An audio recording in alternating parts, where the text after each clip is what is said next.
Put it on the front. Clip it to near where Mr. Willis is.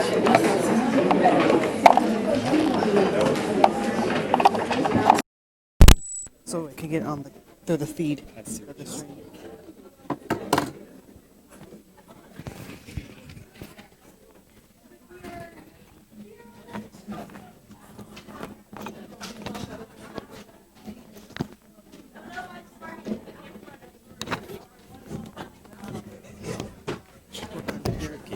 Yeah.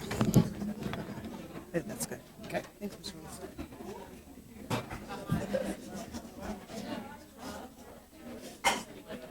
Good afternoon. We'll do that again. Good afternoon. Good afternoon. Yay. My name is Steve Willis. I'm the Dean of Humanities, Business, and Professional Science. And one of the really cool things I get to do in this position is how glad I am to have all of you here, and how glad we all a day like today. In our division,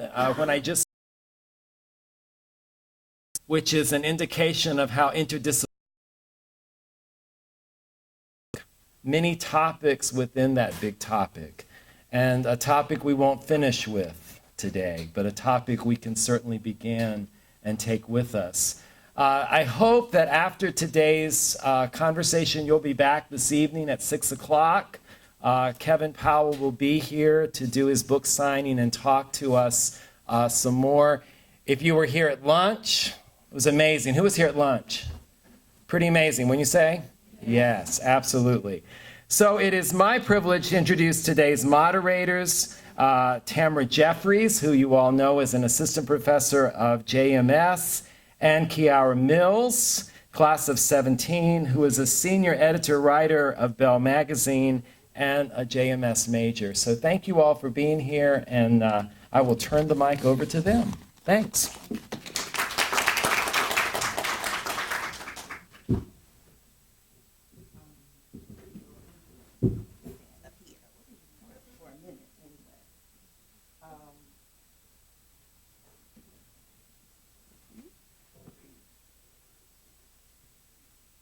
Thanks again for all of you being here. We did start this discussion a little bit at lunch, and I think that what happened at lunch really gives us a good launching place to begin a discussion with the distinguished panelists that we have here today. And we do want, I told the folks who are here that we're sitting here on a panel, but we don't want to be too panel-y. So we want you to jump in and have and engage in the conversation that we're planning to have.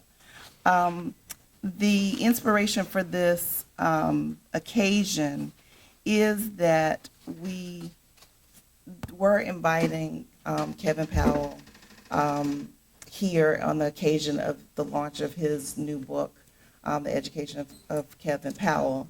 And as I was thinking about Kevin and his work, I thought he's done so many different things. He's been a journalist.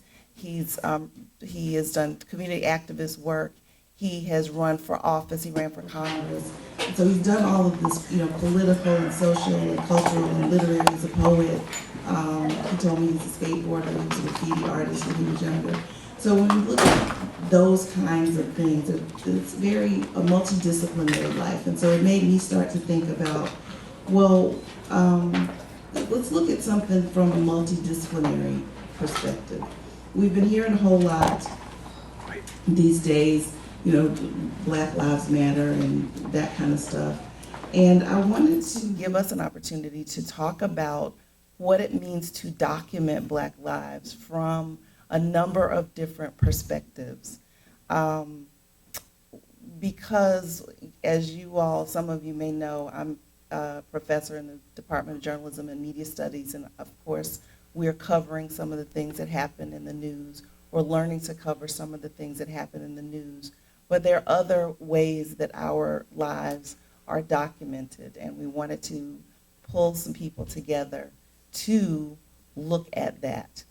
And so what we have here today, and we'll introduce our panelists, we have an anthropologist we have historians, we have documentarians, we have journalists and we're going to talk about the challenges, the ethical dilemmas, what comes into play when we are telling true stories in whatever form you may tell them. And those of you who are here who are not journalism, I see a lot of faces that I don't see in my classes, I want you to also know that if you are, think about the fact that if you are a researcher, you are documenting the lives of people. You may be interviewing people or surveying people. If you are a teacher or a social worker, there are ways that you are describing people that you work with. And so there are times when you make decisions about, how you describe someone, how you document someone. So I just wanted to open that conversation up. So I'm going to first introduce my student and colleague, Kiara Mills, who is our student from Willingboro, New Jersey, and who is one of our more prolific writers for Bell Magazine. And I have always been impressed by her curiosity. There's hardly anything that you can talk about that she hasn't read something about or seen something. So she's just a human sponge, and I knew that she would be able to engage in this conversation in a way that she'd be able to bring out some of the intersections between the works of some of these people. And I'm going to let her start introducing some of our panelists. Hey, hello everybody. I'm here to introduce Mr. Becca Cerise, who is an award-winning filmmaker and a passionate social justice advocate. Her first documentary, February 1, the story of the Greensboro Four, tells the story of the 1960 Greensboro civil rights sit-ins, which of course we all know being from Greensboro. And this served as a nationwide catalyst for the nonviolent protests that would follow and aired nationally on PBS and Stars Network. She's currently working on a documentary entitled Origin of the Dream, which looks at the unexplored interconnection between 1920s and Martin Luther King Jr. And I'll introduce Dr. Valerie Johnson as well, who is a professor of women's studies and director of Africana Women's Studies here at Bennett College. And her research includes African American foodways, which especially focuses on the church supper and food justice. She also has she's working on an edited volume of science and speculative fiction writings by and about Black women and girls with Dr. Karima Jeffries from Hampton University. We also have with us journalist John Xavier Miller, Jr., who is the managing editor of the Winston-Salem Journal nearby. I was very happy to be able to invite him and have him come to us because he has a wide variety of experiences working in the media, newspapers, in places like Roanoke, which you see, Charlotte, Myrtle Beach, Hickory, North Carolina, and at the national newspaper, USA Today. He's also interested in his views because he was the public editor at the Detroit Free Press, and he can tell us a little bit more about what the public editor does, but that puts someone right at the forefront of interaction with the community. And he's also the director of community affairs for the Detroit Media Partnership, so also interacting with the interactions between the media and the community. He's a board member of the Maynard Institution for Journalism Education, and so you can see why we would want his voice here to talk about the challenges of documenting Black folks. And last but not least, my new friend, Dr. Sita Channing. An ongoing joke about his role here. And I'll let him tell you what his role is. Dr. Channing also was involved, so Ms. Cerise and Dr. Channing worked together on the February 1 film, as well as Durham, South community in North Carolina from the perspective of looking at it from the perspective of race and class and what have you. And so they've worked on that. But I was also interested in his work as the co-founder of the Southern Documentary Fund, which sponsors independent film, documentary film, and they sponsored over 100 of those, including many seminal Southern documentary films. One of those was The Loving Story, which you may be able to talk to us a little bit about, which won an Emmy and Peabody Award. His background is in history. He's an academic historian by education, with a PhD from UNC Chapel Hill, and he is taught at Stanford and Duke and was a research fellow at Johns Hopkins. So I'm really interested in his perspective, not only as a documentarian, but also as a historian. So. And I will also be introducing the amazing Miss Jeffrey, Professor Jeffrey of the Bennett Journalism and Media Studies major. She often says you can Google her, which you definitely can. She's the executive editor of Essence Magazine, editor-in-chief of Health Quest, the publication of Black Wellness, contributing editor for Health Magazine, and her writing has appeared in major magazines, national magazines, Parenting, Health, Essence, Redbook, Heart, and Soul, and in regional publications, the Atlanta Journal. So, and besides that, she is she's also a professional in documenting Black lives. Her interests include Black mental health and Black wellness in general. So, very interested to hear her perspective as well. So we want to just give each person a chance to talk a little bit. We read a little bit about your bio, and so you shared that. But you were the ones who were doing the work, and in your different fields. And so I'd like to start with just giving everybody just a couple minutes to share with us, perhaps, we've heard some about some of your work, but if you would share with us some of your experiences, and maybe pick a particular experience with documenting Black lives that you felt was very significant in your body of work. And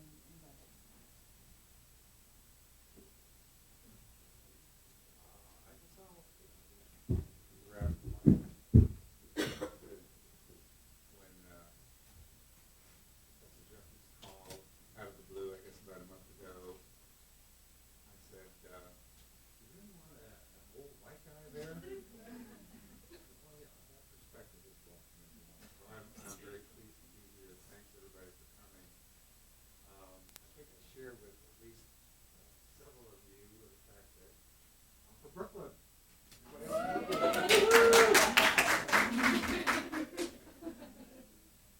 I grew up in a part of Brooklyn that was, at the time, almost entirely populated by immigrant kids, white kids from Eastern Europe, from Italy, Germany, Ireland. We had a few Black families in our neighborhood, but I really grew up in a very segregated environment, as I think about it now. Really didn't have a chance to interact with Black professors. I had a chairman of the history department at Brooklyn College, where I got my bachelor's degree, who happened to be John Hope Franklin. Dr. Franklin, you all know, is virtually created the field of African American studies in the modern era, and became a longtime friend. He passed away just a few years ago. because we're not going to let you speak too much. You all get John Hope Franklin? You all Who's get heard of John John Hope Hope Franklin? Okay, can you talk about Olympic Okay, sure. Well, Dr. Franklin was a pioneer in creating the field of Black studies. His textbook, written right after World War II, From Slavery to Freedom, became and remains a gem, a standard of textbook writing. He went on to write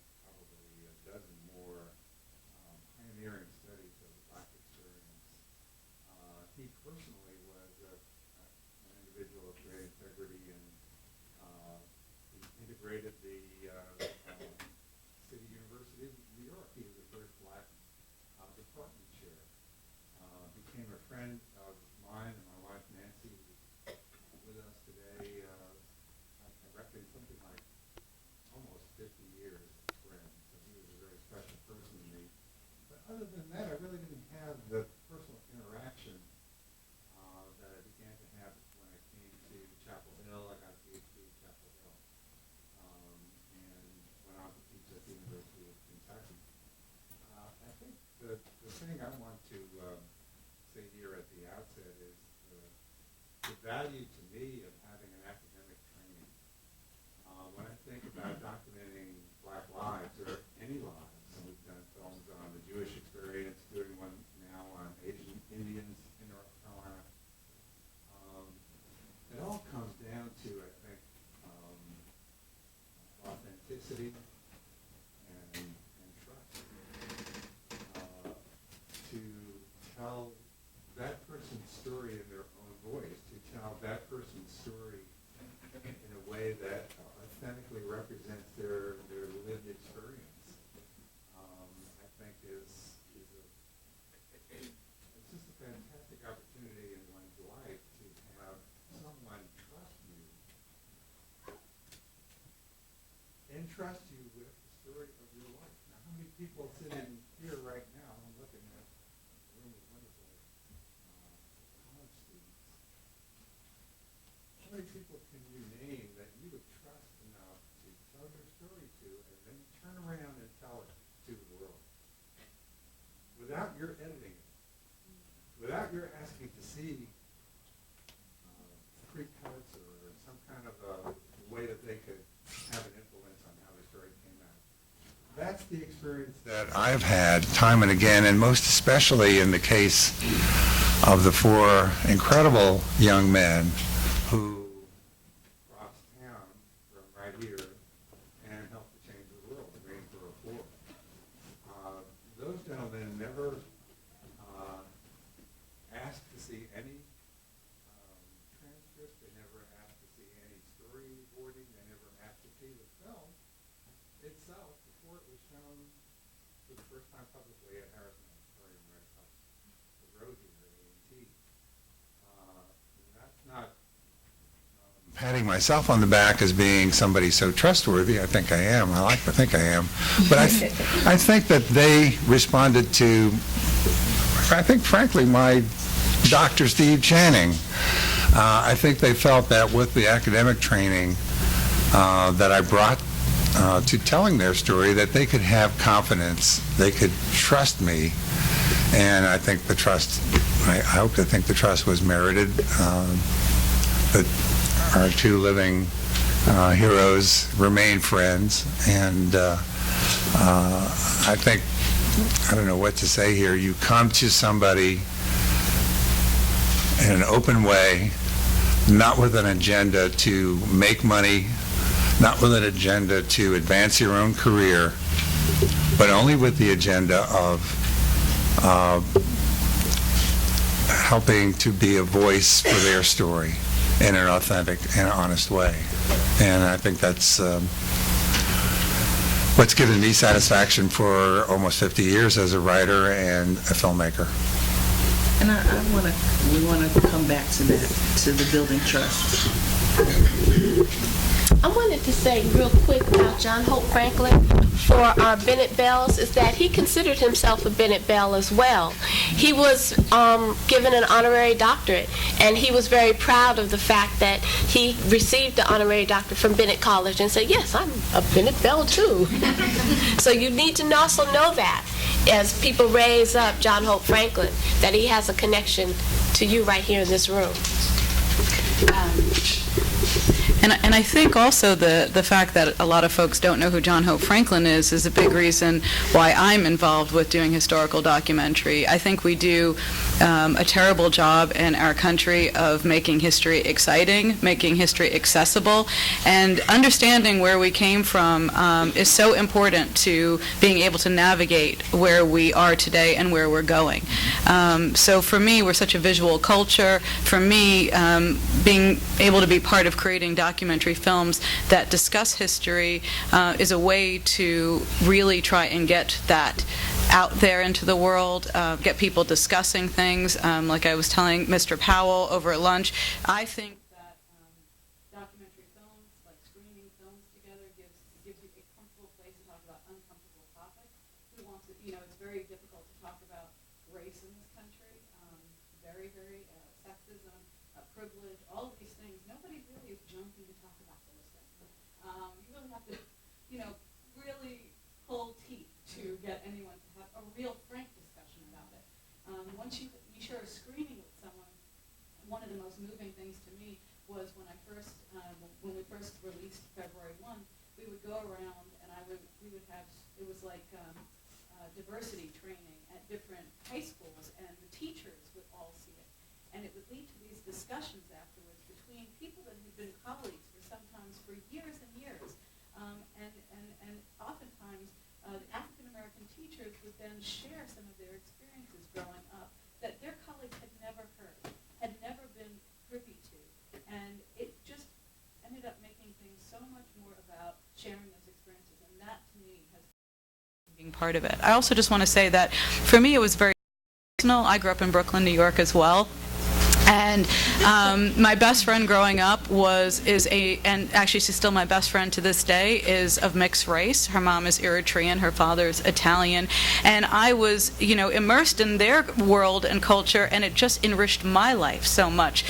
Things that I wouldn't, have been open to, subject to, just in my, I went actually to a religious Jewish school, if you could believe that. So there wasn't a lot of exposure, although there is a lot of exposure to education, and Jewish people really, education, questioning things, critical thinking is a huge thing, which I am very thankful for, because that's given me an amazing foundation for critical thinking. And I think, in today's world, we had an amazing discussion at lunch with all the images that are being shot at it. We have to be critical thinkers about, all the images, what the media is putting out to us, and what we're actually living every day. So for me, I've always been very attracted to social movements in history, particularly the civil rights movement. To me, it's a bunch of ordinary folks that did extraordinary things to move us closer to the American ideals that we've still not yet accomplished. And I wanted to be part of trying to tell those stories and other stories of ordinary people that have done extraordinary things, because in reality that's what history is. History is people like you, people like me, that did things. And that's what really attracted me to the story of the Greensboro Four. It was for college folks, and beyond that, lots of Bennett Bells, lots of women, lots of other college students that said, I'm sick of being treated like a second-class citizen. We're not going to take it anymore. We're going to do something about it, and we're going to do it in a nonviolent way. So that's the attraction for me. Okay, everyone. Yeah. I'm going to talk a little bit differently. A lot of you know that I'm Dr. Valerie Ann Johnson, and I direct the Africana Women's Studies program, that I'm an anthropologist by choice. I didn't just happen to do that. But I did want to start a little bit with the fact that I am originally from San Diego, California. I was born and raised, my California and San Diego people. Had to put that in there. Right. A little bit of New York to balance the East Give us some balance. But I say that deliberately because our family was the family in San Diego who integrated housing. And I didn't realize how big that was or how important that was until I started talking with my mom, and she said, oh yes, we were part of this open housing thing. I said, what do you mean open housing? we were forced to leave our neighborhood because a freeway was going through. So part of this was something that happened all across the country. We called it urban removal. They were removing black folks from their communities and brown folks and relocating them elsewhere in the city. We were charged in San Diego, because my father was director of the Urban League, to be the family to move into a previously all-white neighborhood. So my parents looked at different neighborhoods. One neighborhood, Kensington, completely refused to even show houses to my parents. They were not going to do that. So it was a time where you could discriminate, and that most black folks, and it was a small black population at the time, it was 5% black. So and it grew by the time I left to go to college to 8%. So we were a small cadre of folks, and I was laughing with Zion, because we know the same kind of folk from when I was growing up, and I've been gone for quite a while. The importance of being able to tell that story and reflect back on who I am was what gave me the courage when I was confronted with the choice I made to study black women, to be able to say, yes, I'm going to study these black women when I was in graduate school. I went to graduate school at UC Berkeley. I was in the anthropology department. The director of the medical anthropology program had to be on everybody's committee. And when I presented the information that I wanted to do work around women and health, and I wanted to focus on black women, this woman, who's from New York, I think she was from Brooklyn, and I say that because she was very proud of her New York roots, told me, well, you don't need to talk about race. That's passé. Why aren't you including all women? And I just looked at her. I said, because I knew the power differential. Here I am getting ready to go into my oral examination. I needed to have her at least look at my information with the ability to be open to what I was going to say. I'm this young graduate student. I am the only black woman in my program. So you think about who are your allies. My allies, the people who supported me, was the Black Studies Department at UC Berkeley. And I knew that if I put somebody on my committee, like Barbara Christian, who, and I'm giving you this name, Barbara Christian was one of the foremost black feminist critics and writers and instrumental in developing black studies at UC Berkeley, I put her on my committee because I knew I had to have a strategy, and I also needed to have someone who could back me up when I said, I want to study black women. That it's valid to use race as a category, that it is not passé. Now, I couldn't say it all in that way. I did it differently. And so that is kind of where I start my research, is with that moment in time where I had to stand up and understand who I was, what my values were, and it was scary. It was a risk that I took because I saw how she had helped orchestrate getting rid of other black faculty. At the time, there were only 5 black women tenured at UC Berkeley. 5. A campus of over 30,000 students. 5. Only 32 blacks in the whole, through all the departments, all the disciplines, only 32 tenured black faculty. And there were only 5 women. So you know I was putting that one black woman on my dissertation committee to watch my back. And she did, and did it with love. Strict love, but she did it with love because the standard of excellence that she made me adhere to made sure that I was able to continue to say, yes, black women are a valid subject, that I can look in particular ways about the experiences of black women as a black woman, and that it is, yes, I have a perspective, but all researchers have a perspective. Everyone has a particular kind of way of looking at the world. It is how forward are you, how upfront are you, how transparent are you when you do this.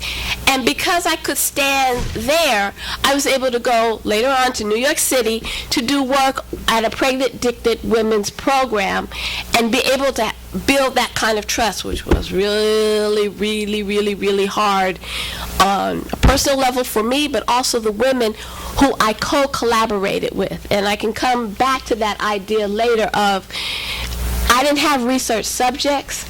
I had co-collaborators. I had folks who did look at my work before I turned it in and before I was able to put it in a dissertation.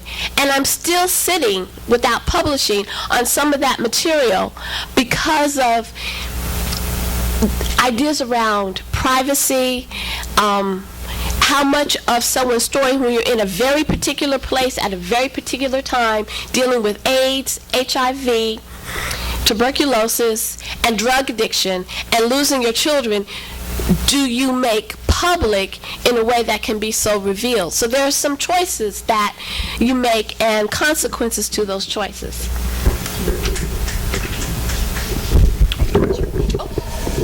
Good afternoon. Good afternoon. Everybody spoke about their origins, where they grew up. I grew up in Winston-Salem, right down the road. And so, but I grew up during a time of desegregation was beginning to take hold. And so my orientation about becoming a journalist was twofold. One is when the rioting was going on back in the 60s. I was a kid. And so I could see what was happening in Newark. I could see what was happening in Watts. I could see what was happening around the country. But when it started happening in Winston-Salem, I knew it was something different because it was my house. It was my home. It was my neighborhood. It was my city. I had to take a Greyhound bus to a place called Ahoskie, North Carolina. Anybody from North Carolina know where Ahoskie is? It's on the East Coast, okay? And so she got on the bus, but she had to go to the back of the bus, okay? And so I lived this experience, and I had to wonder, why was that happening? And so as I got older here in Winston-Salem, I began to understand that when I saw brothers and sisters getting killed in Watts and in Newark and in Detroit, Lord, if y'all look at history, Detroit was like a war zone. Okay, that's one reason I wanted to go work in Detroit. Okay, of course it was 30 years later, but I wanted to know what that was all about. And so as growing up, I began to understand that if change is going to happen, change needs to happen from the inside and from the outside. Revolutionaries die. Revolutionaries get killed. Okay? And so I made up my mind early on in my life that if I was going to be a revolutionary, I wanted to do it from the inside out. And so I wanted to be one of the ones who determined what stories went in the newspaper, what images were shown on television. I wanted to be a part of the solution in a way that was systemic over a period of time, that I could hire people of color in my newsrooms. You know, at the Journal, I have a black female sports editor. Okay, black female sports editor. There are 1,400 daily newspapers in America. There's only 4 black female sports editors. 4. In America, there are only 10 editors of color of daily newspapers. 10 out of 1,400. Okay? And so I look at the course of history, and I see where I grew up here in Winston, mid-60s and in the 70s, and so pace of change is very slow. But here in America, we are still what I say is we're in a petri dish of history. Okay? The United States is probably, it was 175, 280 years old. How old is China? How old is China? Okay? So we have to understand, and we have historians and anthropologists on the panel. You know, understand your place in history, understand your place in life, and understand that where you are now, you are not you are not a finished work. And so what you're learning now is only the foundation of who you're going to become in your life. And so 40, 50 years from now, you come back here to Bennett College and drop some knowledge on the students who are here then. Yes. Okay? So what I'm saying is, as a journalist, and this is what I understood back in the 60s, is that journalism is the first iteration of history. We write history on a daily basis. And if you can control history on a daily basis from the start of when it's written, you can control it in some shape, form, or fashion as it goes down that conduit to documentary films. Okay? And so that's why I became a journalist. And that's why I'm the managing editor of the Winston-Salem Journal, because I can help determine what news goes in the newspaper in my hometown. And anybody who's thinking about journalism, ask TV journalists where they get their information, where they get their news from. They read the paper. Most TV stations got that many journalists in the newsroom. You see somebody in front of the camera, you have virtually nobody behind the camera who's telling them what news they ought to report. They might have a news director, but they have very little say in what happens because they're always chasing what goes in front of the camera. Something blows up, crashes or burns, that's where TV is headed. But they don't necessarily cover the important stuff that's happening at City Hall, or that's happening at the jail, or that's happening on the community, on the street. So, as a journalist, I believe we are doing some of the most important work there is in America. But I will say this, and we can come back to this. Know the difference between journalism and news and propaganda and misinformation. Your opinion is not news. Your opinion is not journalism. So why do I care what you say? Bring me some facts, okay? Then those facts can be verified, and then we can build something with those facts. Okay, your opinion is important to you, maybe important to your circle of friends, but tell me what is happening in my community as a journalist, and then I can build on that. Today's Winston-Salem Journal, and I'll be done. Today's Winston-Salem Journal, we had a story about the city being declared a place where homeless veterans can always find a home. One of the few cities in America where an institute, the mayor, a couple of nonprofits said, if there's a homeless veteran in Winston-Salem, we will find you a place to sleep. Now, how many places is that happening? But my job in the Journal is not only to report that, but it's to verify that and see that's true. Okay? Politicians love to say, we're going to solve this problem. We've done this, we did that, and the other. But my job is not only to report what they said, but to verify what they said. And so that's the primary difference between journalism, opinion, propaganda, misinformation, disinformation. Journalism is about the verification of information and saying, if you say your mother loves you, check it out. I want to kick up. Can y'all hear me? Yeah. Because this passive back, this mic is killing me. So you've already heard a lot, and I've got like now a zillion questions that aren't even on a piece of paper. But let's talk some about the idea of facts versus truth. And I think that you all, at the end of the table, started talking about, and then Mr. Miller is talking about that as well. How do you, in your different areas, determine what is factual and what is truthful when you put out? Because my premise is that there are facts, but facts can be twisted in all kinds of different ways. So when you've got information, how do you make the determination about presenting it in a way that is truthful? What goes into making those decisions for you? Well, journalistically, truth is not revealed in the moment. All right, so the truth of any situation may not unfold for 40 years. I mean, look at, this was before you happened, but Watergate and the resignation of Richard Nixon. We didn't know for 30 some odd years who was the source of that story. He didn't reveal himself until 30 years later. And so the truth of how this came about, nobody knew except those two reporters and Bryn Bradley.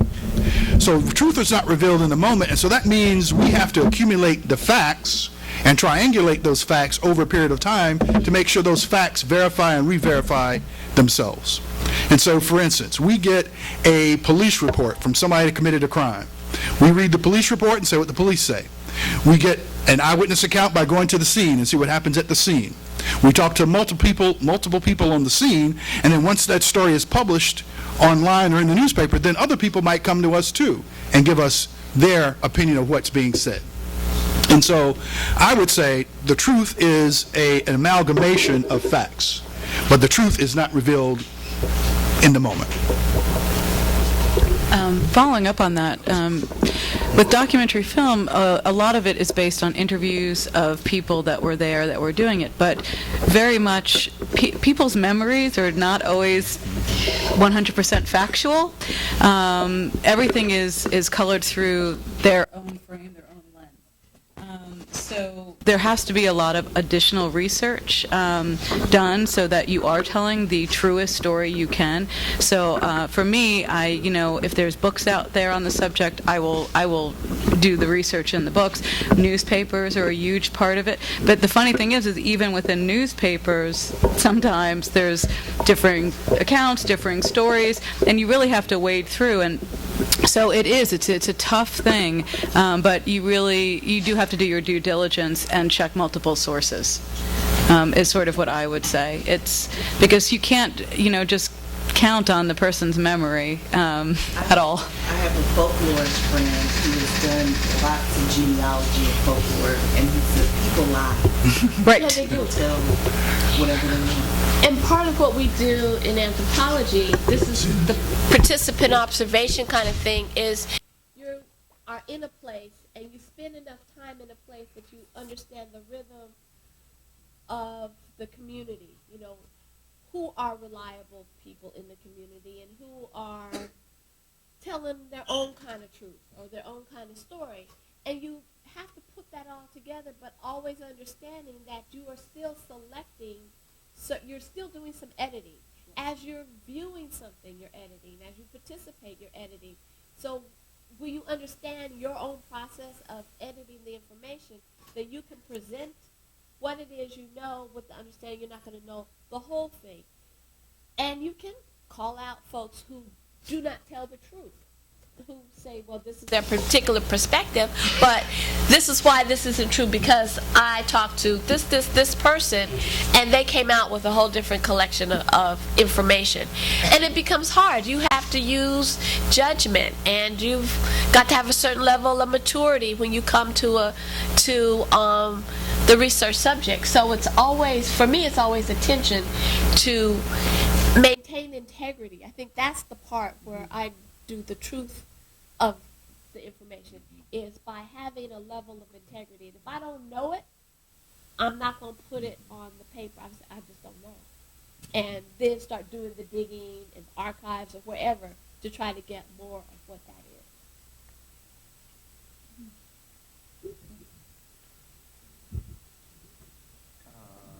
So multiple sources, research, all this is important, but there are those who say really there is no truth. I mean, everything is relative to the point of view of the person speaking, what they remember, what they don't remember, what they block out, the stuff they didn't like to remember vanishes. But also you as a journalist, as a writer, as a filmmaker, myself, you're bringing your whole life experience to that moment, to that interview, to the edit room where you're choosing, I'm going to use this clip, I'm going to use that comment, not going to use that comment. Why do you decide, well, it works better here? He's crying here, and that's good on TV, so we're going to use that rather than this other thing, which might actually have more truth to it. So I think the word integrity that you just said, Dr. Johnson, is very important, that you check yourself. You know where you're coming from. What story is it you're wanting to tell? You're not wanting to do propaganda, but you do want to honor the lives whose stories you're telling. So I don't think there is an easy answer to that other than to check yourself. Why am I making this choice? Why am I picking this source, this piece I'm writing? I remember very vividly as a student at NYU, I got my master's at NYU, and had a professor there who was kind of like your gal at Berkeley, who gave you tough love. about well, actually, it was about the rebellion of slaves, enslaved people in Haiti, Toussaint Louverture. You all know, I hope, that story, the beginning of black freedom in the New World. And the reaction in the southern states, southern colonies, now states, of slave owners was intense. There was fear that these Haitian, rebels would come to the U.S. and stir up our contented black folks. That whole mythology. And I was very excited. It was new stuff for me. I wrote this paper that I was very proud of, and he tore it up. I mean, there was more red on there than black by the time I got it back. They're calling you out. Conversation. And I remember leaving a couple of sessions with him in tears. I would try not to cry in the room. You got to be a professional about it, but I would cry when I left. I was like, oh. I thought that was good, and he tore it up because he was questioning my sources. And several of those sources, were very driven by their point of view. They were communist writers. They were really wanting to highlight the nobility of the slaves, the rebellions, and all of this. And he said, you need to find a more diverse array. Go back to the sources. Read the letters of folks from that time, and not just people 200 years later telling you what to think. Mm-hmm. So going back to the original sources was key. And I wound up rewriting the paper, and felt very good about it. He felt good about it. He said, okay, I think you should go to Carolina for your PhD. That was a great learning experience for me. So, when you have a professor like Professor Jeffries here, you should be glad that she's not just passing it by and saying, okay, that's a B or that's an A, whatever, and doesn't look like they even read the paper. You want somebody who's going to dig in and question where you got this information from, what you did with that information. That was a tremendous, I think about that experience. That was way long ago. But it's very much in my mind every time I do some writing or do a film, is to think about my sources, think about what I'm projecting here. I want this story to come out this way so I can make it. You can make any article say what you like. You can do a bunch of interviews and do a film about anything to make it come out the way you want it to come out. But where is the truth? Well, there is really none, but come back to your sense of integrity. I want to really represent the diversity of opinions here in this story and bring that time, now 1960, let's say, the sit-in, what is that? It's an ungodly number of years ago. Mm-hmm. Bring that story back to the present in a way that has authenticity and integrity, and also speaks to your sense of social justice, which is why you're doing the work in the first place. I've got one more question, and I'm going to let you jump in on that, John. So, have any of you had experiences where you messed up? Where you did something, maybe it was well-intentioned, but when it was out there in the public, you thought, oh, this was a mistake in the telling of the story, or something that you wish you had done differently? Yes, I could absolutely say, and in fact, it's February 1, and it has to do with the Bennett Bells. I was very young. I'm not making excuses. I'm just explaining the situation. But, and we very much went with the perspective of the four guys. That's, how we had done it. But, that was what we had in mind. And of course, the Bennett Bells are in the film, of course. But I wish that we had been able to tell more of the story of what was going on here as well, and give it equal weight. So yes, and it's something that I think about every time we show it, and it makes me very upset as a woman. But honestly, it's very easy to be pulled into the perspective that men are more important, or and as now a more mature filmmaker and woman, I'm very aware of those things now, and I'm much more of a feminist than I was then. I've always been one, but I'm much more aware of these things now. So yes, that would be my big, if I had to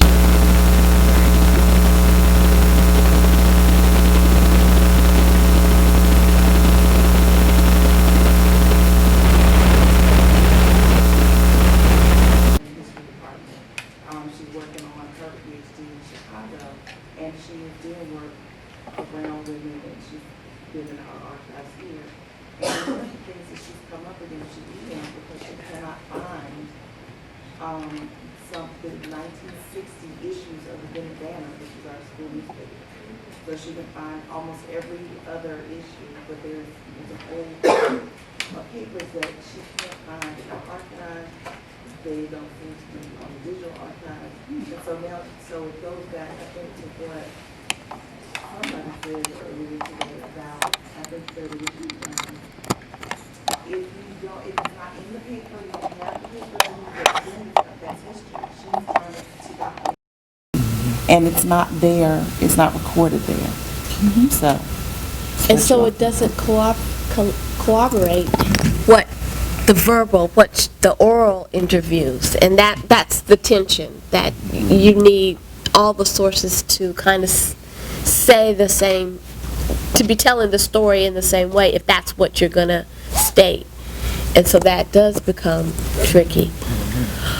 I guess my moment, again, being kind of young, was when I was doing work at the drug treatment program, and I had interviewed one of the persons in the program, and I had to give a paper at some big meetings for the industry, and I didn't understand the industry of drug treatment.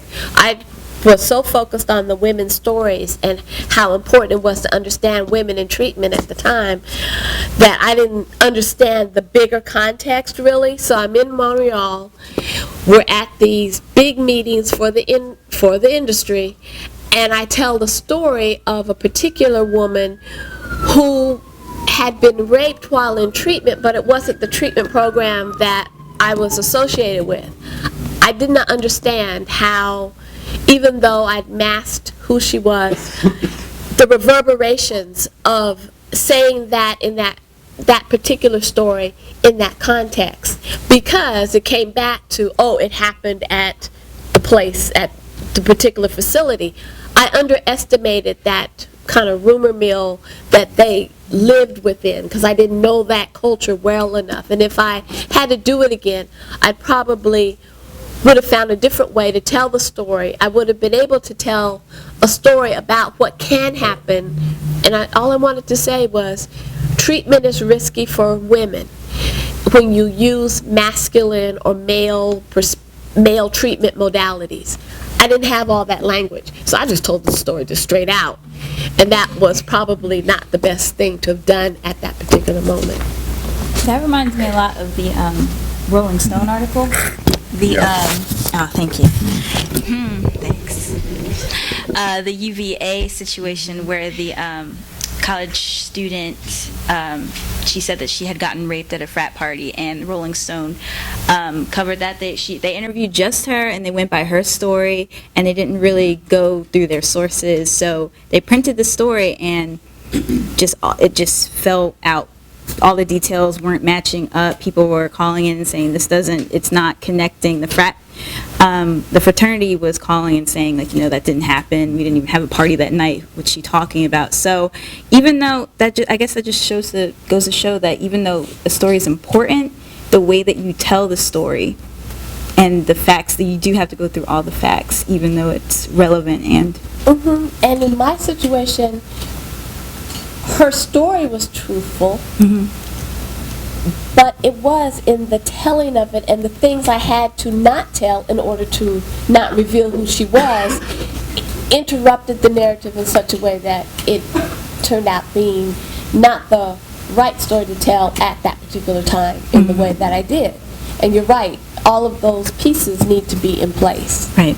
So since we're all media-related people, and we basically make our product for the public, have you guys ever had to shelve a project because an audience wasn't ready for it?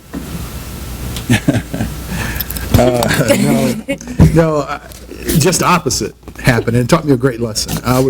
This happened back in probably 1995. I was the editor of a community paper right outside of suburban Philadelphia. It was right after Rodney King, place called Lansdale, Pennsylvania, right outside of Philly. And so right after Rodney King, we did a exhaust staff of 30 people, 25,000 circulation paper, but a really good paper, and in the shadow of Philadelphia. And so we did an exhaustive series on race back in the mid 90s. And so I don't regret doing it, because we got a lot of people mad about it, okay? But what it taught me about readers is that sometimes readers and our citizens are not where they need to be. And edification, information, journalism can change the game. It allows people to see things that are truthful and are factual that they are not privy to, because they didn't live that experience. They don't know that experience doesn't exist. And so I got 2 lessons out of that. The first lesson was, readers could be mad as hell at you, but as long as your boss agrees with what you did, you're in good shape. Okay? So that made a big difference in my career, because that allowed me to take chances. As a journalist, as an editor, to say, let's do this series. And if the boss says, hey, let's do it, then we'll do it. Well, no matter what the repercussions might be from readers. Because again, I know from the civil rights era, some newspapers didn't do stories about the civil rights movement, because they were afraid of what readers were going to say. And so I'm not so afraid of what readers are going to say, as long as it's truthful and accurate, and as long as my boss says, let's do it. The second thing I learned out of that is that your staff has to be edified and educated at the same time that you do the journalism. Okay, because some people, particularly white staff members, are not going to understand the black experience and try and report something they don't have an understanding of. They've got to be trained up to do that. And so that's one reason I'm on the board of the Maynard Institute for Journalism Education. We train about, and have for the last 45 years, train people about diversity in management, diversity in reporting, diversity in sourcing, diversity in outlook, so that when you go do the reporting, you're not walking into a Latina community not being able to speak Spanish, okay? Or you don't go down to the neighborhood, the Cleveland Avenue homes here, over in Winston-Salem, without understanding the geography and how the Cleveland Avenue homes came about, or Happy Hill in Winston-Salem. Traditionally black areas that now are called the projects, but 50 years ago were the only place that black folk could live. Before urban renewal / Negro removal, that's what they used to call it, by the way, urban renewal, Negro removal, happened around the country. Happened in Detroit, Newark, Durham, everywhere. See, they tell you. Y'all never heard these terms before, but that's why it's important to understand history, and it's important to understand that you have to bring along the people who are with you, in my case, my staff, educate and inform them at the same time you're trying to do the same thing to your readers. So that was my one instance. Anybody want to jump in and ask questions, or are there any thoughts on the panel? Gotta be some questions. Gotta be questions. Sorry. Go ahead. I was just going to say, I thought it was very interesting that we have the urban renewal, Negro removal kind of movement, because now, can everybody hear me? Because now it's an issue of gentrification. I always get that word mixed up a little bit. So obviously you see like this stereotype of the Brooklyn neighborhood where it's like these white people are moving in, they've got like the mustaches and making their own beer. Yeah, the hipsters and stuff, and they're wearing like glasses and suspenders and stuff like that. And it's very, that was just a comparison to that. But I think it was Jimmy Kimmel did a skit recently where it was like, do the right thing too, and it was called Do the White Thing. So it was just, I guess that delves into a question, has political correctness ever been an issue in whatever you guys were putting out there? Has it ever delved into your ideal of ethics Has it ever pushed the project back? Has it ever moved you forward in saying, like your boss saying, this isn't really politically correct, we can't use these terms, or we can't run this story? We did a film recently on the North Carolina's Greatest Generation. It's on the generation that followed World War II, and Bill Friday, Terry Sanford, that whole crowd that created the universities, community colleges, and the rest.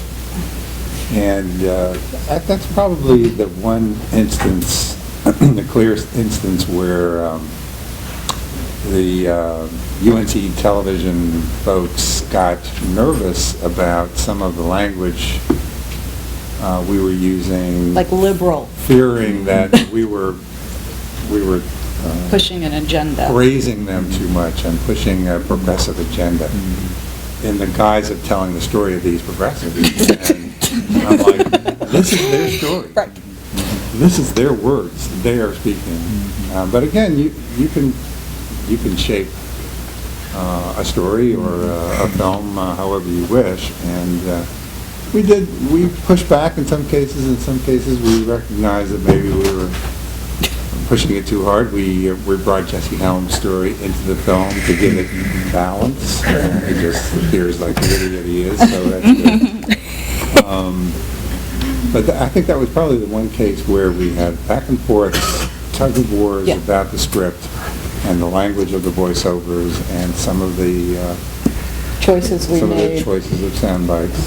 Because- and Rebecca was very much part of this. Yeah, I work with Steve on this, and one of the biggest pieces was I really wanted to find a way to bring it, to make it relevant to today. So for the very end, the original end, I tried to bring in some of the Moral Monday stuff that's going on, and I don't know if you all know about Moral Monday, since it's all over the state, but very concentrated in the Triangle. But it's led by Reverend Barber and the NAACP.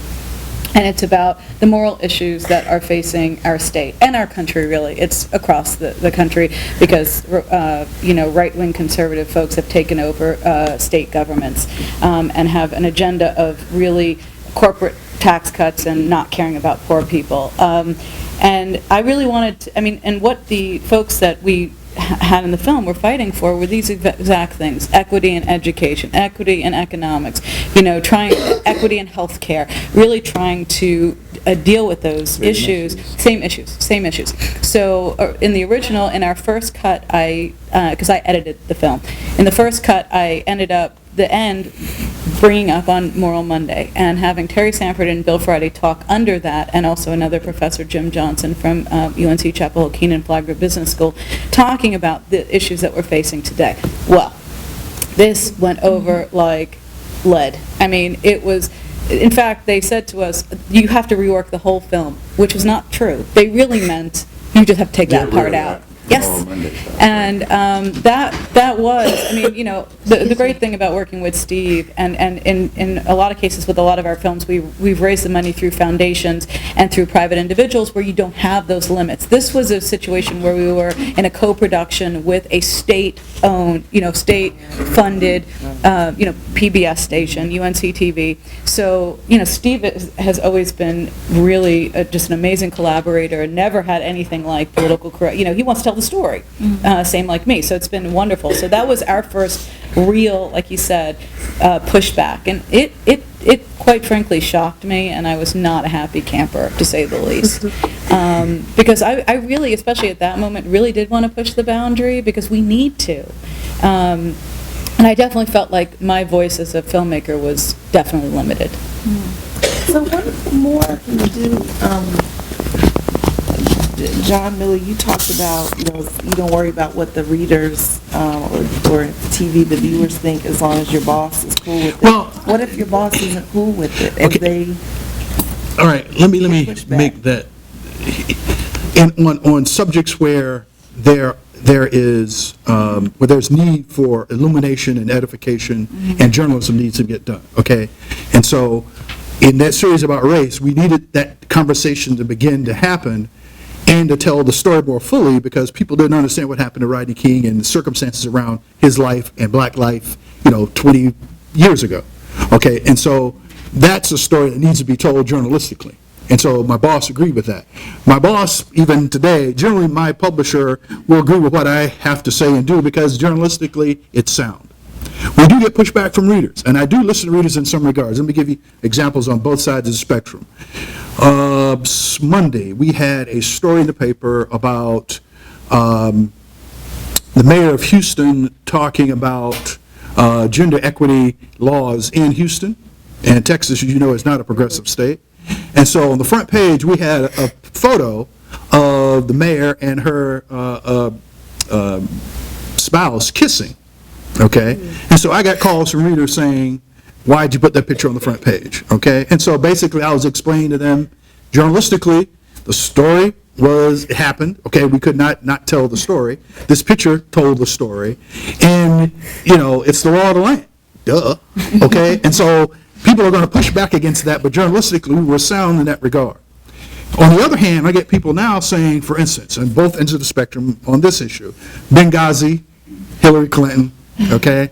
Every time we run a Benghazi story, we get people on the right saying, don't you know she's guilty? Don't you know she's hiding something? Don't you know she's the reason those folks died? On the other hand, when we run a Benghazi story, the liberals and the progressives say, that's a dead issue. Why are you running that story? Okay? Journalistically, we're doing the right thing. And so I can defend it to my publisher, I can defend it to either side, because journalistically, we're telling the truth of what happened in the moment of those hearings last week and what happened with the news in Houston. The problem that we run up against is, particularly in a community paper, is when there are organizations that don't want to tell you that the crime rate is such and such in a certain neighborhood. Or when there's, and we look for this all the time, and we really do look for it all the time, and that is Ashley Madison. Remember that? Ashley Madison and the hacking of the Ashley Madison website? We got all that data and combed through it to see if there was anybody in our local government who was using, anybody in our local government using government emails, to be able to, tap into that and register or whatever. Now, we didn't find anybody. But the issue was how we got the data, okay? Because it was, hacking is illegal. And so we got the data from an unnamed source, but once we got the data, we were able to use it to find nobody, because nobody did it, or at least no public official or nobody did it from their office. Oh, gosh. From their office. That doesn't mean anybody didn't do it. This just means we couldn't find out about it. Yep. And so the issue about telling the truth and about facts and about political correctness is that as long as we do the journalism, we can defend ourselves, whether it's against the public or whether it's against the publisher or whomever. But no publisher has really never, in my 25 years of being a top editor, has never told me not to publish something because journalistically we were on the none. We were we had it right. And I think it's a little different in terms of the kind of research or scholarship that's published as an academic. Part of it is temporal, the time frame, that you have this long length of time before your publication is out there, so there isn't that immediacy. Also, usually folks are reading it individually. I mean, they're not, unless they've assigned the text for class or something like that. So it's a different interaction that people have. So if you, going back to my word integrity, if you have integrity in your scholarship, you shouldn't care who's going to push any kind of way. If you're telling what needs to be told, if you've done the research, if you have verified your information, then you just put it out there, full stop. And you aren't going to worry about, is this politically correct? I don't even think about political correctness. It is what it is. And I have to stand by that, whatever that is. Now, if I can't defend myself, if I'm just throwing things in there, just spurious things I'm making up, that's a problem. But the other thing is that I don't look to political correctness as a guide for anything. Well, with her question about political correctness, what do you do then? And you're talking about documenting Black lives, and we maybe all, I bet you all of us on this table agree that Black lives may not be portrayed in the most balanced or honest way. But what happens when you have something that's negative. It's not what I thought. It's not, I wish I didn't have to say this. Do you say it anyway? How do you make those decisions when you find a bad news about the community? Okay, I'm sorry. Here's another good example. You just said it. It is what it is. Okay? And so when I was in Hickory as the editor, we started something called Crime Watch. We were able to get police reports on every crime in the neighborhood and photos. I mean, every crime in the county and photos. And so we started running crimes and the photos. And so when we first started running it, it was more white people than black people. Okay? So that ran contrary to the stereotype. And so I told people when they call, don't you know black people commit most crimes? I just said, well, read the paper. It is what it is. We're doing everything that we're supposed to do journalistically. We're reporting the crimes and reporting who committed the crimes. And so there's positive and negative in the community. And so as a newspaper editor, my obligation is to do both. Here's an example. I got a call yesterday from the pastor at Cleveland Avenue Christian Church in Winston-Salem.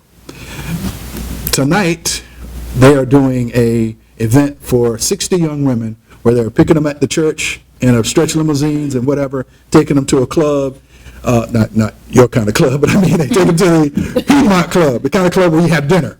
Okay. I'm sorry. Let me back up on that. Not dance club, but to a place called the Piedmont Club, where they're going to sit them down for dinner and instruct them how to eat dinner in a proper fashion. Teach them etiquette, teach them how to dress, and how to act when you go to dinner. And so he called me yesterday and said, can we get some coverage?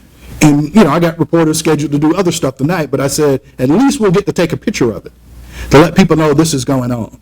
So if you have bad news, but you balance it with good news, that's the reality.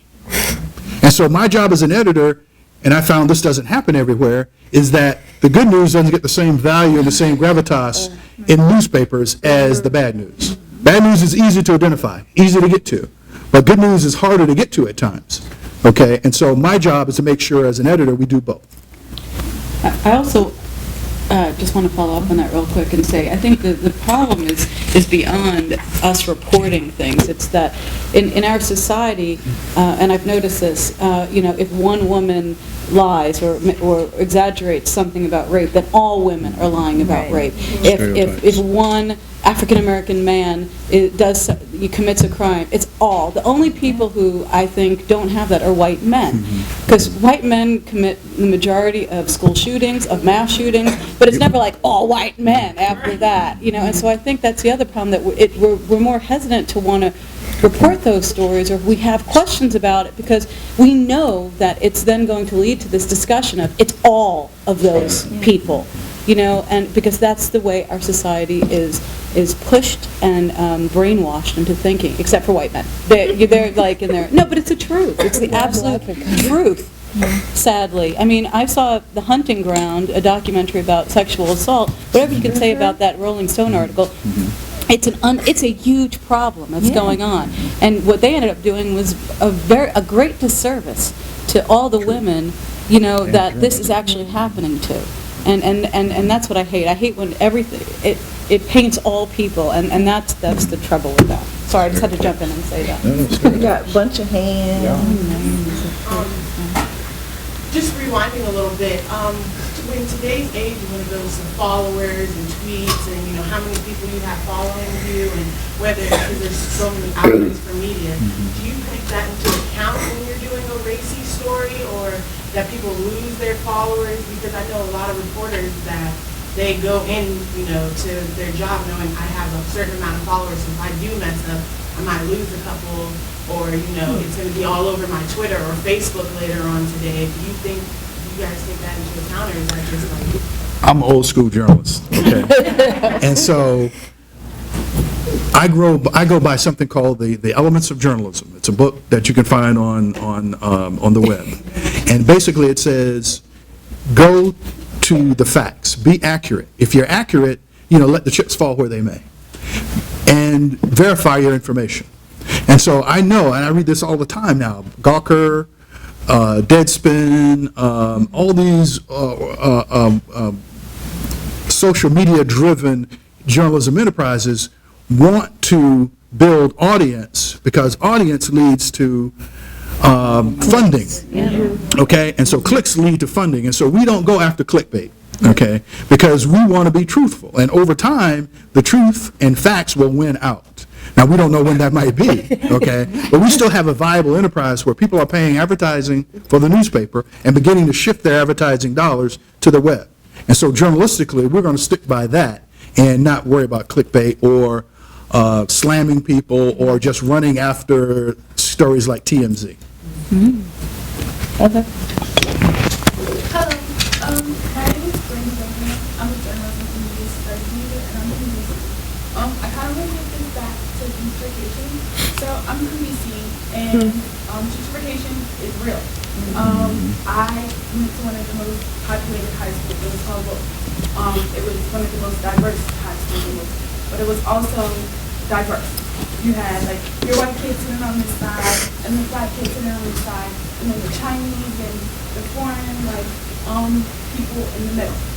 So it's kind of hard, you know. Like in my neighborhood, the only type of people that you would see were black people. And if you were married to someone else, like if you were biracial, had biracial children, you were in a black neighborhood. And it kind of sucks because being in the district and part of like the capital, the capital, being in the capital, it's really hard because media is real. They would twist your words, and it's really hard to actually know what actual media and news is because everything is I think this or I think that. So it's really hard to get a real grasp on news, not unless you're actually there in your primary source. So it's really hard. And something else. I was gonna say, how do you feel like about like gentrification, like actually being real in like other places? Like, is it like actually hurting you or like something? You know, like are you ever gonna do like a documentary about how people are really affected with gentrification and how Did that come up in the Durham documentary? Well, we actually do have a whole section. I'll let Steve talk about urban removal. Right. Absolutely. It was a huge part of Durham's history, so of course we actually had to talk about it in there. And it is, and it's a huge issue now. You know, one of the biggest issues, and I wanted to touch on it, is in some ways we have more media choices than ever, but in some ways there's still a stranglehold on who can create and what kind of stories you can tell because of funding situations. You know, yes, we can become our own media in a lot of ways, and thankfully we all have phones now, and there's free spaces like YouTube and Vimeo that you can get your stories out there. But, you know, in order to make a film, you still have to apply for funding, and then you have to, you know, or raise funding and be told, okay, well, that's a viable story, yes, we're going to accept that. And so that's where you run into sort of problems, you know, in terms of, I think the gentrification story is incredibly important. There was actually a really amazing documentary that came out years ago on it called Flag Wars, and it was very interesting because it was about middle-class, predominantly white, gay couples that were moving into what had been a predominantly African-American area, and putting up fences and being, so it was very interesting because it was like another group that had been traditionally an oppressed people, and they came in and they were doing the same thing to the people that were already in that neighborhood. And the amazing thing about the film is when they had the premiere, it ended up being what I was talking about, this very intense conversation between the two sides, because in some cases, because I spoke with the filmmaker, the white folks that had been throwing up the fences and all of this had no idea how they were coming across or what they were doing because they were so trapped in their own bubble. But when they saw it in full color on their screen, they were like, man, we were kind of jerks. You know, and it opened up this dialogue. But so yeah, I think it's a really, really important issue. But the funding issue is big, but I do think that we do have more opportunities than ever before to be our own media and to tell stories. And we have to, because I'm very glad that the Winston-Salem Journal is still doing great news, but media consolidation is a real issue. There's like 6 big companies that own the majority of our newspapers and television stations across the world, across the country, and they're very much brainwashing us into believing what's true, and very much putting opinion up as journalism, as news. I mean, my mom is obsessed with MSNBC, and I'm staying there for right now, and she has it on all the time. And it's unbelievable the way they frame the issues, that people come on, I don't think there's a fact in an hour of news, quote news. It's unbelievable to me. It's all, I believe this, I believe that, and we have to get away from that, because then people believe that that's what's really happening, instead of that this is someone's opinion. This is actually not what's happening. Can I say a quick thing about gentrification? What might be helpful, too, is to go back in time in history, because that has been always what has happened. People in communities have moved based on the intersection. Based on gentrification. Yeah, in the intersection of race and class and gender and all of these isms. So as a community becomes viable and vibrant, you will find folks moving in and selecting, because we're based on a capitalistic system. You go in to a neighborhood as it is becomes better and better in terms of the housing quality going up, taxes go up, then the people who originally built up the neighborhood can no longer afford to live there, so they have to move out. They move out to places that makes it hard for them to come back in because of transportation issues, because not everyone has the kinds of transportation systems that we have in some of the concentrated urban areas like New York and Washington, D.C. So you have all of these factors weighing in, and then people just saying, you've got developers. We're going to deliberately let communities go to the lowest point. So it's systemic. It's not just individual choices. I think that's the thing that is helpful for us to look at, is the systematic nature of removing populations of people, starting with our indigenous population, who was forcibly removed from their places after having created and built up those places so that people could live there. So that is part of something that we do need to address. So thank you for raising that issue. Tasia, and then this lady back here, because you haven't heard. Yeah. Hi, my name is Tasia Souza. I'm also from San Diego, California. And growing up in San Diego, it's a lot of violence. And some stories, my godmother worked at the Voice of Viewpoint in San Diego. The Voice of View, black paper.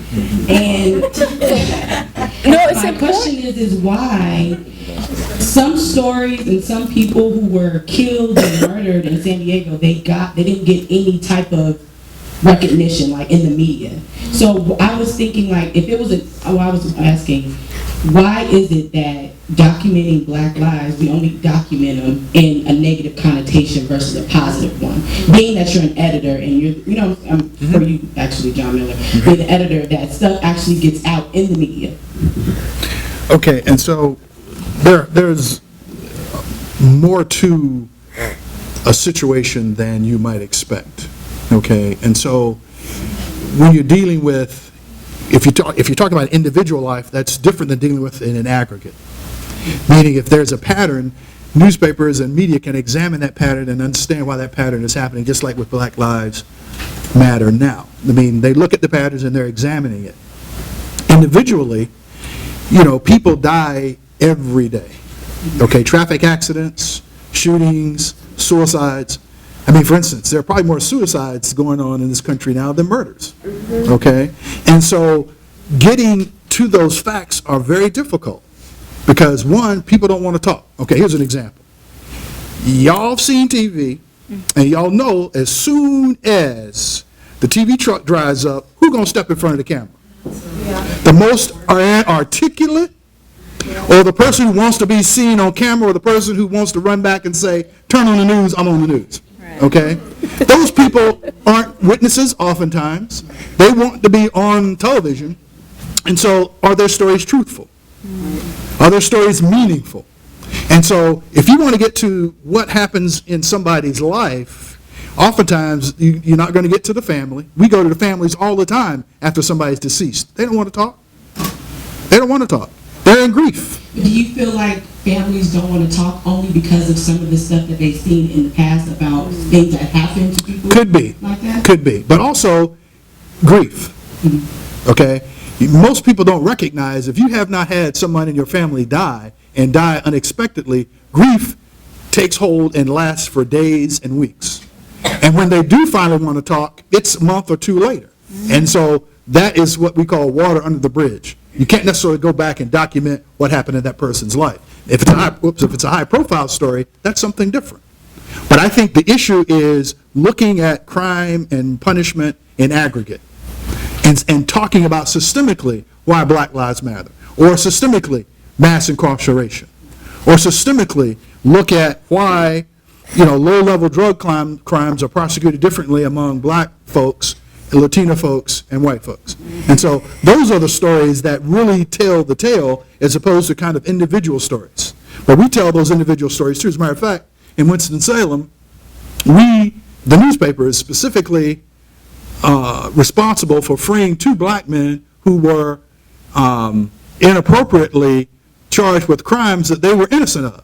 We wrote about this for years and years and years, and finally they got exonerated. And so when we find cases that we can document and talk about prosecutors doing one thing versus another, newspapers, not TV necessarily, but newspapers will follow those stories. And, you saw the maybe you didn't, the New York Times story Sunday about Greensboro, okay? That's what newspapers can do, but what did it do? It talked about in aggregate what was going on. Then they found individual instances and stories that epitomize what happened in aggregate. I hope that answers your question. Hello, my name is Christiane Bakari, and I'm a senior from Washington, D.C., social work major, minor in sociology. And I'm thinking of how to word this question for you guys to understand.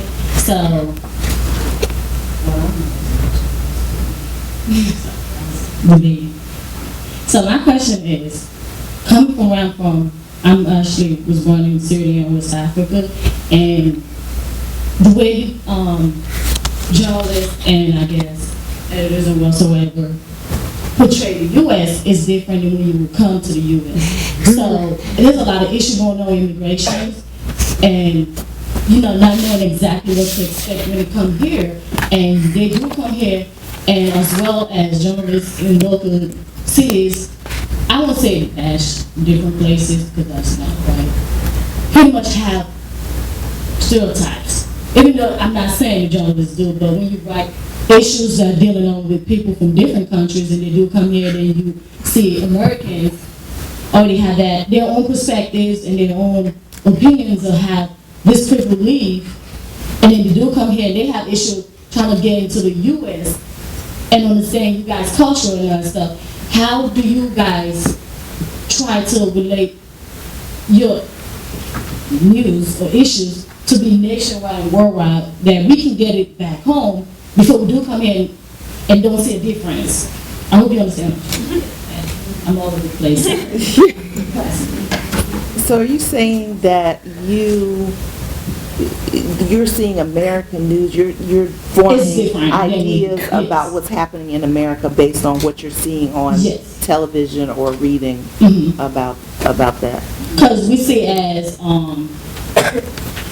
everything is put together, everybody is stable, it is well organized, and then living here and still and having to have conversation with family back home and telling them, nah, it's not all gold. It is not.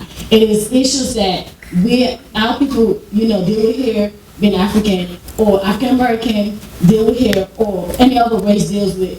And it's gonna take time for you to get the truth and for you to actually believe the truth, because you already know this is this is that, this is what you're supposed to expect. And then you come here and then there's something new dashing on your face and it's gonna be like, how do I take this in? and have this new perspective. Dr. Johnson has, I don't know, maybe the most international experience of anybody. And so we are over. So can you address that question, and then we'll let our folks close out, and then we'll move on, because people got classes. Okay. It's a huge question, only because what we export out is a particular cultural view of the U.S. And I'll give you an example. I was in the Seychelles Islands, small, tiny islands off the east coast of Africa. Folks had satellite dishes at the time. The big thing that they were looking at was Dynasty, and had the idea, and this is Dynasty from the 80s, the idea that this is how Americans lived, because they did not see the full of our lives. For the very reasons we've been talking about here, who is it that documents black lives, brown lives, Asian lives in the U.S. from a place of truth? So you get exported out this cultural, a skewed cultural view of the U.S. You come here, and then reality hits, and it's like, whoa, what is this all about? Not expecting that there will be various kinds of clashes. Part of it is, we call it cultural shock, that you engage in when you first encounter an unfamiliar culture. And the only thing that kind of is the antidote is a little bit of time, spending time in the culture, hearing from all the different voices. And it's hard to translate that back home, because I look at the news when I am outside the U.S. very vividly, and I can remember folks reporting from the Guardian and British newspapers information that I didn't have access to in the U.S. because of the censorship that happens in the way our major television outlets, for example, censor themselves. And so that's the importance of this international travel, of being able to step outside of where you are to see what's going on there, and to be able to look back at home. And I would take newspapers or things from home that I trusted. And see, that's where it comes to something like the Winston-Salem Journal, of having a trusted news source that's going to tell the stories in the way that are pretty valid, that you can kind of reflect back on. And so that's like the long answer to an even longer question. And I would like to add to that, when you say culture and culture shock, to understand that culture can be, I'm from a privileged culture, we might be the same race, but still different. My experience as a Southerner is different from yours as a Northerner. Experiences of men are different from experiences of women, and then all the other subsets within culture. So you can be looking at somebody who looks like you, but who has a very, very different experience from there. Any last moments, last things, or burning things you want to get out? I do want to say, just following up on that question as well, just to reiterate that unfortunately we do have this corporate media that is controlled by 6 companies that want to promote a certain agenda, and they don't let other voices in. And that's why it's so important, especially for us to become the media, for us to get the stories out there. You know, like I said, we have YouTube, we have blogs, we have the internet, which right now, thank goodness, is still free for the most part, that we have the ability to put stuff up there. We have to become the media ourselves and get our stories and our community stories out there, because the corporate media, excluding very few exceptions, are not going to do that. They have their agenda of what they want to push and promote as what America is, and in most cases I agree with you, it is not in any way pointing to the reality of the way most people live. And so we have to get those stories out there. We have to write blogs. We have to put stuff on social media about what's going on, to let other people know what reality looks like. I will say this, in conclusion. I've worked in media for all my adult life, and so worked for all major newspaper companies. And I'm talking about newspapers, not television. Different animals. Yes. And so I've never been told by my publisher or by somebody who runs the corporation that this ought to be in the newspaper. Secondarily, nobody with a blog could have done what the New York Times did with the Greensboro story. Okay? So institutional knowledge, institutional strength, people who trained in journalism, who know how to do data mining, who know how to do investigative reporting. There's no replacement for that with blogs. So journalism matters. And journalism will continue to matter as long as we have a democracy. The only thing I would say about that is capitalism's been around a lot longer than democracy. We cannot let capitalism overtake democracy. We cannot allow that to happen. And so those of us who tell stories, whether it's on video, whether it's on ink on paper, whether it's with blogs or whatever, we have to hold those who are in power accountable for what they do. Whether it's corporate media, whether it's us individually, we can't allow capitalism to overtake democracy. Because if that happens, our whole planet will be in trouble.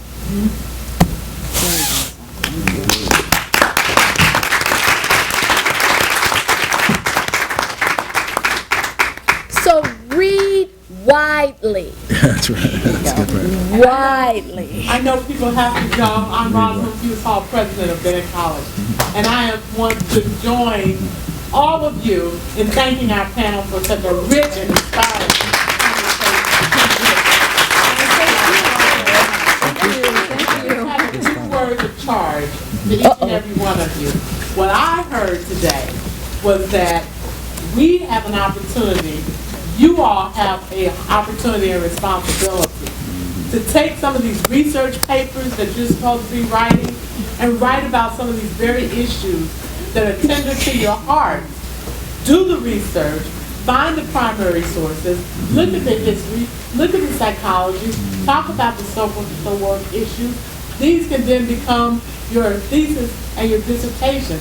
It's not just about media and journalism, it's about the scholarship and the knowledge.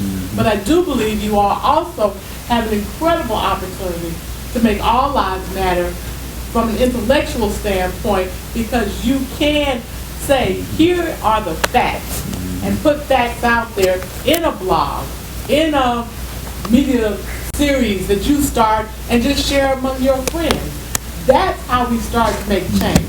Remember, Black Panthers, Civil Rights Movement, the Women's Rights Movement, the Negro Women's Club organizations and movements all started with young people willing to invest time to make a change. But they didn't do it with just bombastic statements, offhand statements, unverified comments. They did it with facts, they did it with strategic thinking, and they did it with intellect. And that is the reason you're at Bennett College, and that's the reason I'm proud to be associated with you.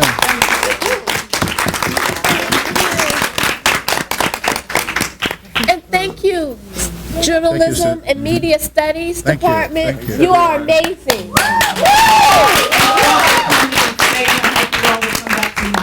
And hear some more. We'll continue these conversations at 6 o'clock with Kevin Powell. Have a good day. I'm going to put in a plug for the wonderful folks over at Scuppernong Books. Friday at 7 o'clock, they're going to have a Black Lives Matter poetry night at Scuppernong Books. So, Black Lives Matter poetry.